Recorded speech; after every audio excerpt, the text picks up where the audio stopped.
What's up everybody, blessed be, my name is Manon and you are watching Witch in the Working, where we will be discussing all things witchy in and around, throughout and about, above, below, and beyond. Please visit me on my other platforms as well, including Facebook, Instagram, and Patreon, all linked down in the description below. The full script to this video and most of the others is available on my Patreon account for download if desired. What makes downloading these scripts really cool is that, as I mentioned before, that you can begin to put together your own Witch in the Working Book of Shadows to access great information anytime in a witchy, vibey way. Also, please visit my Shopify store listed in the description below to get your Witch in the Working shirts, mugs, stickers, beanies, bags, whatevers, and what have yous. So our history as witches hasn't always been glorious, peaceful, and full of the wonderful energies and intrigues as it has these last few decades. There was a time, a long time in fact, one could say centuries, where in certain parts of the world being a witch was dangerous business. In fact, many of our brothers and sisters of the art were tortured and killed in the name of the almighty Christian Lord, for instance. The old world was chock full of prejudice, fear, and hatred towards witches and other magicians in kind, condemning our practices as satanic worship and used only for hurting and hexing others in the name of Satan. The church waged all-out war against witches and witchcraft, literally screaming out to kill them all and let the Lord sort them out later. Even in the New World, that being North America, European ancestors boated over in droves to make a new life separate from the tyranny of the church and rule of the old European world. Witches were not safe and in fact tortured and put to death on this new land of promise and opportunity as well. One such famous account, probably the most famous in witchcraft history, was that of the Salem Witch Hysteria, which took place in 1692 and into 93 in a small area of Massachusetts called Salem Village. In this episode of Witch in the Working, we're going to recount this horrific journey and stain of New England and talk about where Salem is today because of it. So without further ado, roll the intro.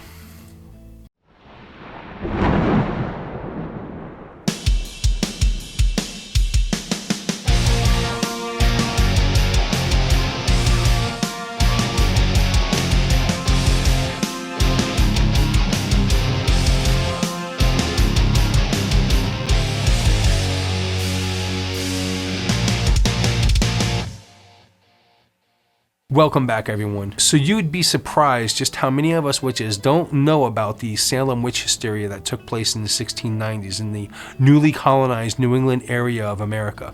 I'm sure almost every witch in America has touched on the subject, but so many never really looked into it to journey with the reality of just how horrific and terrifying this episode in history actually was. I think it's important to educate witches of today of this occurrence so that if nothing else, if history starts to repeat itself, the occurrence of mass hysteria begins to show its ugly head again, and maybe we can stop it before it escalates into untimely deaths and destruction that are completely unnecessary simply because of ignorance and fear. For instance, so many witches out there believe that the witches of Salem were burned at the stake for their beliefs and practices of witchcraft, when in fact, not one person was burned at the stake. In fact, all were hung except for 4 dying in prison and 1 crushed to death, whom never even confessed to being a witch. In reality, all 24 of the people who were killed in the Salem Witch Hysteria were actually good following Christian Puritans, none being witches at all as far as we know. But again, regardless, the church in its ignorance and mayhem saw that 17 women and 7 men were put to death on the accusations and crimes of witchcraft, most simply because someone else pointed a finger and screamed witch. None were actually caught doing witchcraft except for one Indian woman named Tituba. And she was never executed. She wasn't even trying to inflict anyone. She was simply trying to find out what or who was afflicting the young, hysteric little girls accusing everyone else. I have to admit that I myself never really looked too deeply into this event in our history that occurred until recently on some of my visits to Salem, Massachusetts. In doing so, I decided it was a really great topic to share and hopefully educate some of you about this horrific campaign that haunts the city of Salem to this day. So let's get into the journey of just what happened. So in 1629, the town of Salem in Massachusetts was settled and put on the map. Like most of New England, it was filled with people who were deeply religious called Puritans. Puritans were pretty extreme in their practices, utilizing the Bible as a guide and promptly tightening up any loose ends that they felt the church back in England proper was neglecting. At this time, witchcraft was a capital crime throughout England and the new lands in America. 4 years prior to the Salem hysteria, when Goody Glover was hanged to death on the charges of witchcraft, a girl of 13 years of age named Martha Goodwin had an argument with Goody, and shortly after began expressing bizarre behavior and fits of hysteria. And a few days later, or some days later, her little brother and sister had joined in the fits. In the end, Glover was accused and arrested for bewitching the children. Reverend Cotton Mathers ended up meeting with Glover a few times to try and get her to repent her witchcraft actions, but to no avail, and Glover was hanged to death, marking the first person hanged for witchcraft in Massachusetts. So years later, 4 years later, in 1689, when Samuel Parris is named the new minister of Salem, which he moves to Salem from Boston and begins his churchly duties. Unfortunately for Parris, in October of 1691, villagers vowed to drive Parris out of Salem, and they stopped contributing to his salary. I don't know why, I guess they just didn't like him. But regardless, now is where things start getting etchy and horrific. On January 20th, 1692, 11-year-old Abigail Williams and 9-year-old Elizabeth Parris, the Reverend's daughter, begin behaving much in the manner of the children some 4 years earlier, ultimately bringing Goody Glover to her untimely death. It's not long, and a few other girls begin to act out in this bizarre manner as well, Ann Putnam Jr. and a few others. By mid-February of 1692, a Dr. Griggs, who had been investigating, caring, and trying to treat the affliction of the little girls, suggested that he could find no physical or medicinal reasoning for their actions, and it must be witchcraft.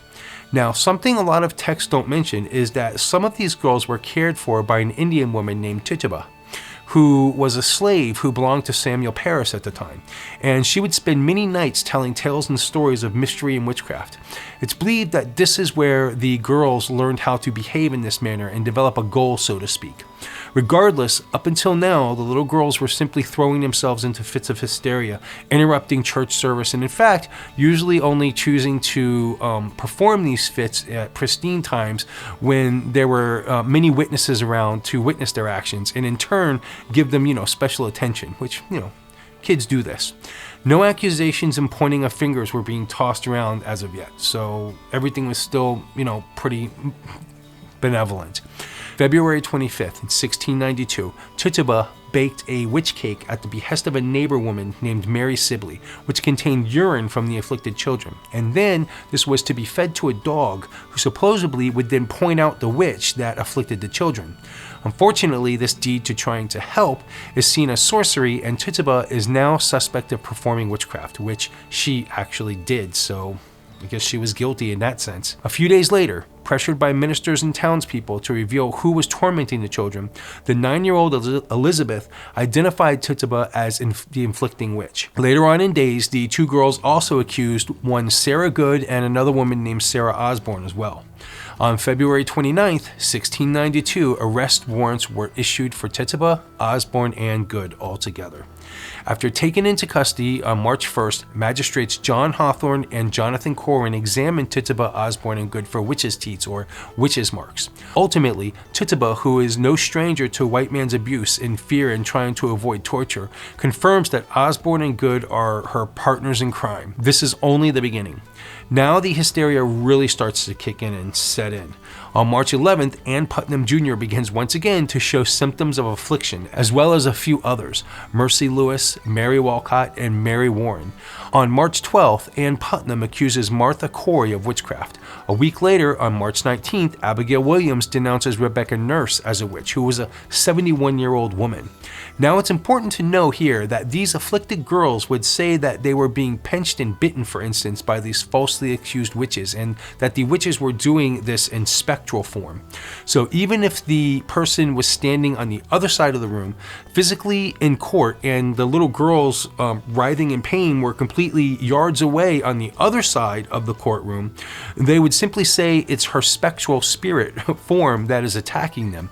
I know, it's obnoxious as it sounds, and as ridiculous as it sounds, this was the belief that sent quite a few to the hanging tree. I'll slam through these next dates and occurrences, and these mostly include the next peoples accused and examined and or interrogated. March 21st, magistrates Hawthorne and Corwin examined Martha Corey. March 23rd, Salem Marshal Deputy Samuel Bradbrook arrests 4-year-old Dorcas Good. March 24th, Corwin and Hawthorne examine Rebecca Nurse. March 26th, Hawthorne and Corwin interrogate Dorcas, the 4-year-old. March 28th, Elizabeth Proctor is accused of witchcraft. April 3rd, Sarah Cloyce, after defending her sister, Rebecca Nurse, is accused of witchcraft. So if you're starting to see a theme here, you're not mistaken, as so far we have all women being accused. Well, on April 11th, 1692, Hawthorne and Corwin examined Sarah Cloyce and Elizabeth Proctor.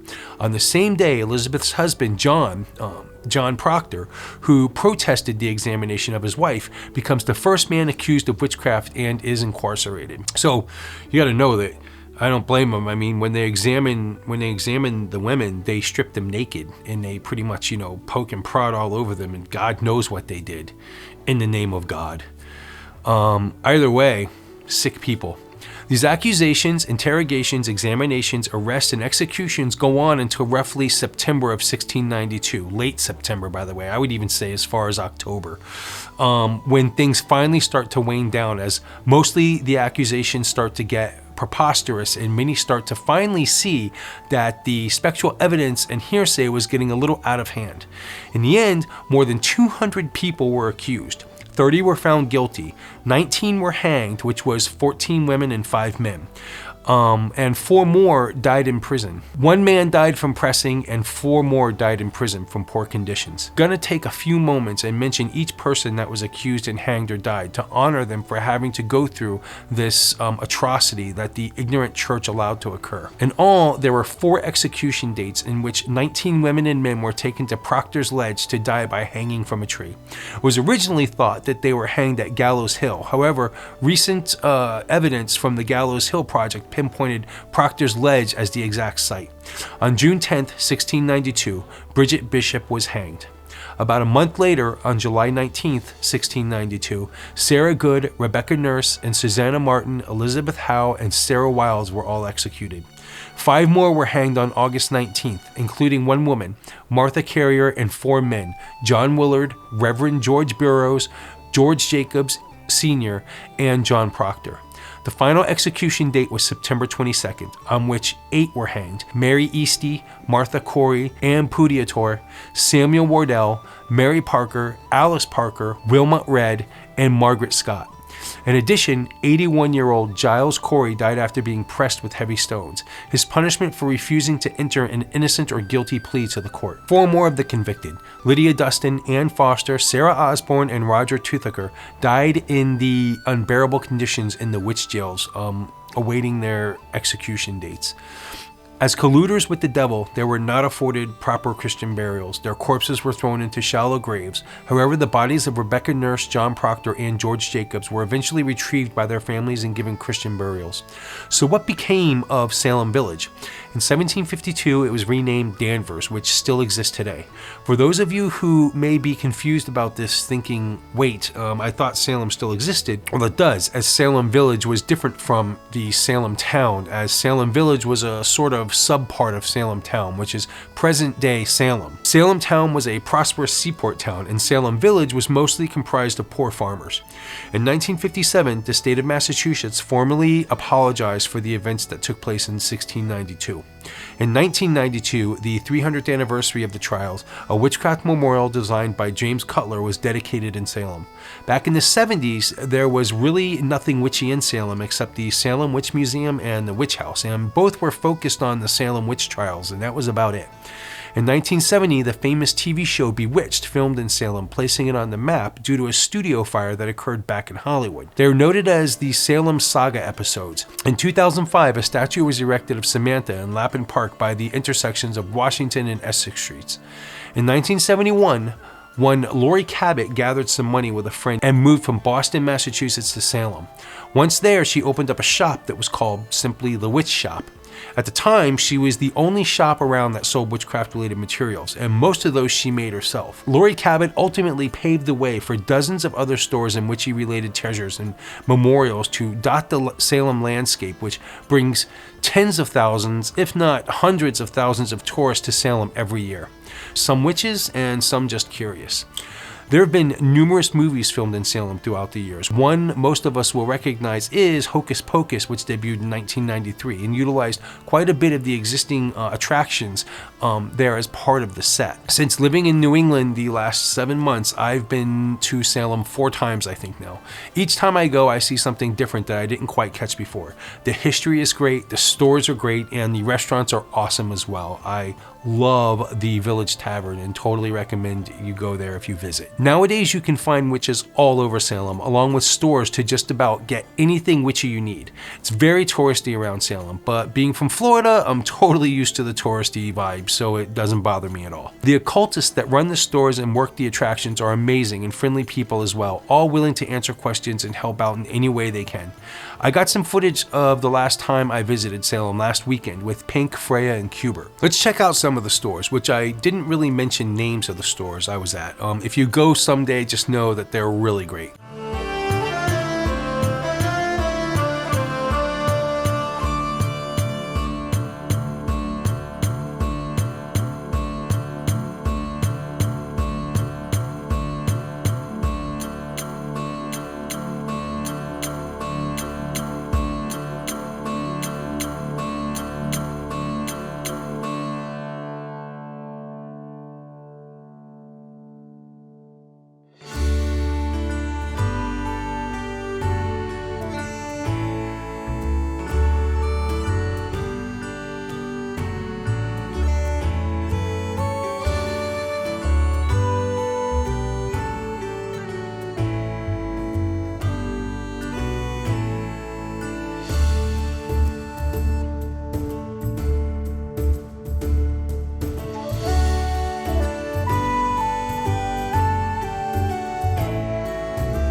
That's going to wrap up this episode of Witch Into Working. Have you ever been to Salem, Massachusetts? What did you think? How do you feel about the hysteria that took place over 300 years ago? Let us all know in the comments below. If you like this video, please give me a thumbs up and hit that subscribe button if you haven't already done so. And don't forget to ring that little bell and choose all to be reminded of future exciting episodes to come. I love you guys and gals. Until next episode, blessed be.